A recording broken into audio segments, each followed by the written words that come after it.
Bismillahirrahmanirrahim. Dia langsung nunduk, dia bilang a'udzubirrahmani minka in kunta taqiyya. Aku berlindung kepada Allah yang Maha Rahman. Kenapa ngomongnya Rahman? Karena keren. Kalau enggak keren, a'udzubillah. Karena keren, a'udzubirrahman.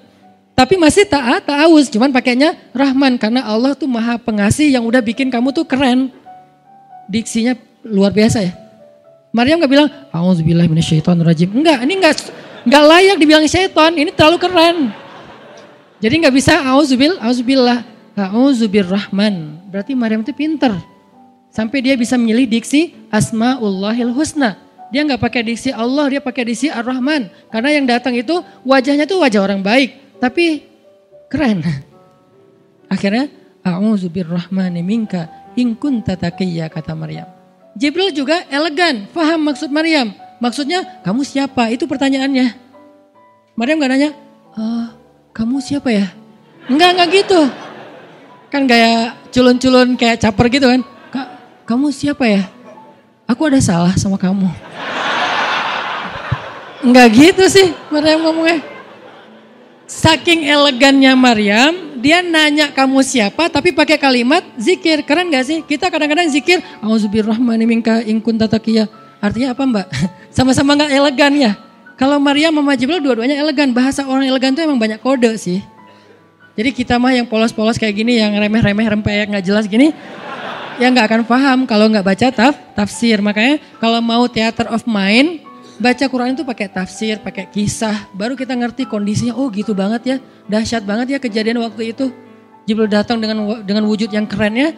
Maryam pengen nanya kamu siapa? Kok tiba-tiba masuk ruangan saya? Tapi bahasanya a'udzubirrahmani minka in kunta taqiyya. Aku berlindung kepada Allah yang Maha Baik darimu kalau kamu takut kepada Allah. Maksudnya kamu siapa? Takut gak kamu sama Allah? Baru Jibril mengatakan, saya adalah utusan Allah, berarti malaikat, untuk memberi kabar kepadamu kalau kamu akan punya anak. Baru Maryam melihat, gimana saya punya anak? Ya udah ada obrolan nih. Dan mereka udah biasa aja, oh Jibril saya kira siapa. Udahlah gak mungkin. Artinya udah kayak gitu nih kesolehan Maryam. Artinya Maryam itu orang yang sangat peka banget, perasaannya dalam banget.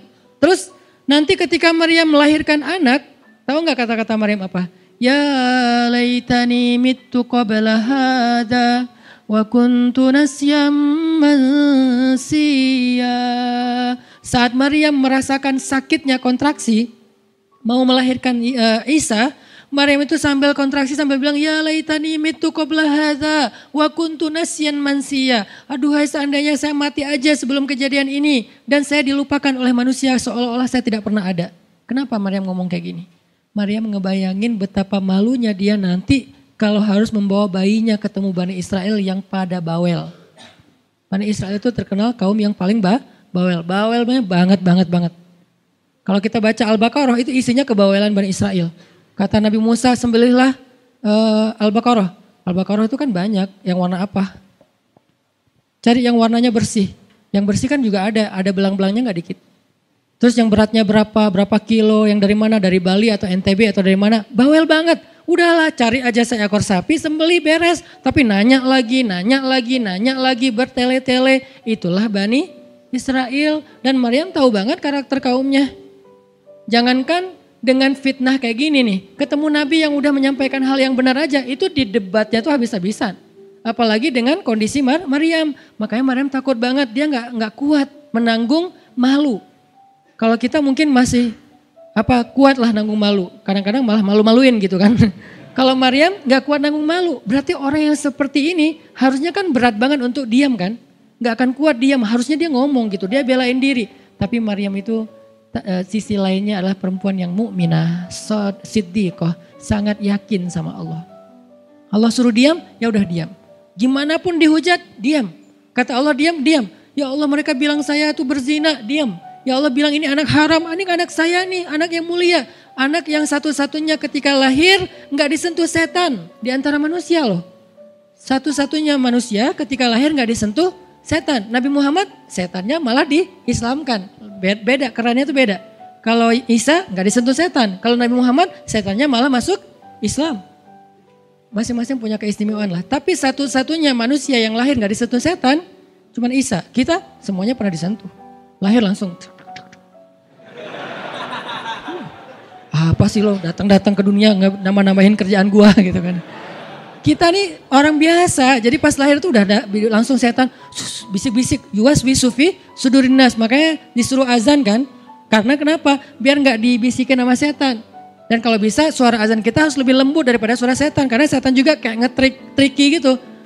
Saya ibu kamu, anak bayi dinina bobokan sama setan, hiduplah iblis gitu-gitu kan. Jadi kayak di dokter nama setan, iblis itu keren, iblis itu soleh, iblis itu baik. Tapi pakai bahasa nasyid.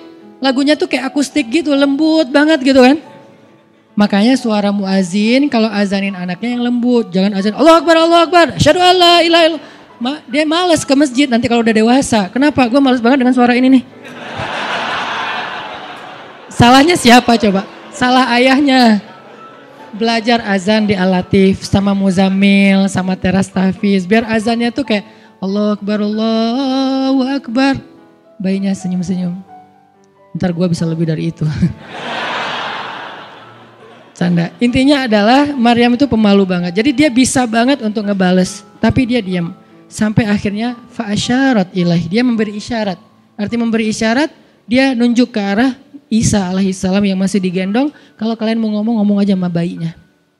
Allah yang nyuruh kayak gitu. Makin kayak marah dan makin menjadi-jadi orang Bani Israel ketika Maryam memberi isyarat nunjuk ke arah Isa. Mereka bilang, "Ya Maryam, kamu udah gila apa? Sekarang kamu nyuruh kami bicara dengan bayi yang masih dalam gendongan ibunya?" Benar, Maryam tuh ternyata udah stres gila. Dia gara-gara ditinggal sama selingkuhannya, sekarang dia jadi orang gila. Wah, luar biasa tuduhan kepada Maryam. Maryam diam aja sedih, nahan air mata. Tapi bukan emotikon yang menggenang air mata di sini ya. Nahan aja air mata sampai kemudian Allah datangkan keajaiban. Jadikan bayinya bicara. Qala, Isa bicara. Panjang lagi omongannya Isa. Ibuku ini baik, ibuku begini-begini, saya itu hamba Allah, saya itu anak yang suci, saya itu begini-begini. Sampai beres baru mereka pada pulang karena mereka merasa terbantahkan semua tuduhan palsu mereka kepada Maryam. Masuklah Maryam, disambut mulia oleh beberapa orang. Maryam itu perempuan mulia, Allah mendatangkan dia sebagai keberkahan. Tadi dituduh pembawa sial, sekarang disebut pembawa berkah. Mulailah Maryam terkenal. Isa dididik, kemana Isa pergi, anak-anak kecil segengnya Isa pengen jadi temannya Isa. Gue temannya Isa lo, gue temannya Isa lo. Gak lama kemudian Isa jadi temannya Yahya. Ketika dia udah bisa main sama Yahya, main berdua sama Yahya. Kemana-mana berdua, Yahya, Isa. Tapi usianya agak jauh berbeda. Ketika Yahya udah masuk SD, Isa barulah lahir. Jadi kayak agak sekitar 7-10 tahun lah kurang lebih. Mereka jarak usianya. Tapi pas Isa udah remaja, mereka udah nyambung ngobrol. Nah, kelebihan masing-masing, kalau Yahya ini penghafal kitab Taurat, datang Isa, Yahya menghafal kitab Injil. Yahya Nabi, Isa Rasul, satu level di atas Nabi. Kalau Nabi mengikuti ajaran Rasul sebelumnya, kalau Rasul membawa ajaran baru. Jadi sebelum Isa lahir, Yahya mengikuti ajaran Musa dengan kitab Tauratnya. Setelah Isa lahir, Yahya mengikuti ajaran Isa dengan kitab Injilnya. Jadi bisa dibilang Nabi yang mengikuti dua ajaran Rasul, Yahya alaihissalam. Dia menghafal dua kitab suci sekaligus, Taurat dan Injil. Perempuan Maryam radhiyallahu anha, dia menghafal kitab Taurat dan Injil dari anaknya sendiri. Inilah kisah Maryam yang mendapatkan keajaiban dengan cara diam. Syukran ya Rabbi, syukran, hadaita qalbi, syukran.